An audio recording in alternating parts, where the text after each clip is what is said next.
Hi, it's Lauren from Wildflowers here today to give you a quick tutorial, long awaited, on the liquid brush and how to do these really cool smoke effect nails.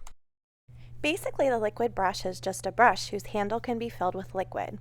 I recommend filling it with water for this type of nail.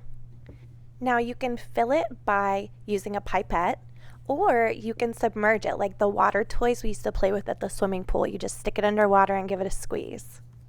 Now let me show you how this works. It unscrews backwards, but the liquid comes out through these two little tunnels. One's here, and if you look on the other side, just opposite, there's another one there. And what you do is you give it a squeeze, and the water actually comes down the side on the outside of that black part, and that's how the water comes out. It does not come through the center. To get the smoke effect nail, I'm going to begin by coating the nail with a tack-free black gel polish. This is actually ours. It'll be released hopefully January 1st. I'm going to go ahead and cure it. When it comes out, I'm going to use a squishy 180 buffer and quickly remove the shine. And then I'm going to take a lint-free pad to just get off any extra dust.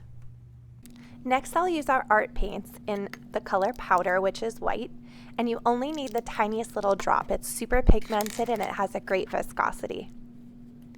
Next, I'm going to take the liquid brush and get out just a little dab of water onto my palette, and I'm going to grab a piece of cotton so that I can dry my brush.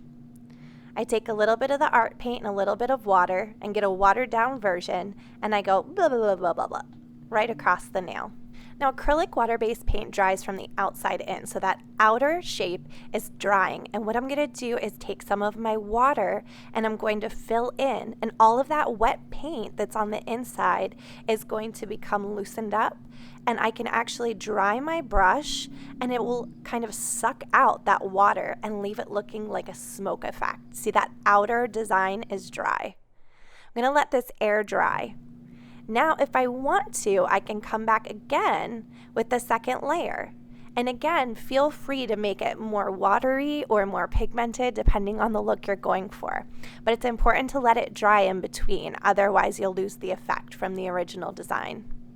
And again, I'm just getting that water out by squeezing.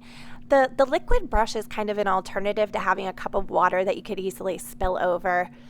You can even fill your liquid brush with alcohol when you're working with certain gels. You know, alcohol is really hard to keep in a little bowl or a little cup because it loves to evaporate. So it's just convenience.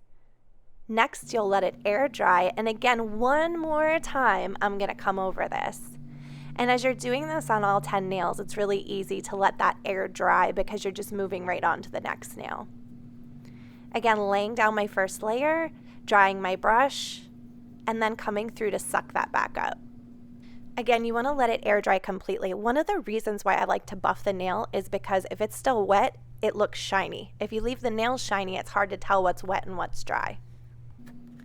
Now I'm going to take the Wildflowers metallic top coat and I'm going to go ahead and top coat this. I like to do 2 top coats anytime I work with acrylic paint. So here's the first one. I'm going to just flash cure this.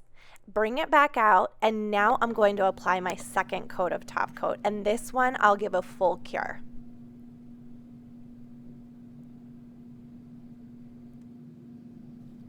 And here's our design. Here's a close-up look. Looks pretty cool, right? We're going to go ahead and cure this, and then I'll show you one more finished picture. It takes a little bit of practice to get the hang of it, but it's a really fun technique.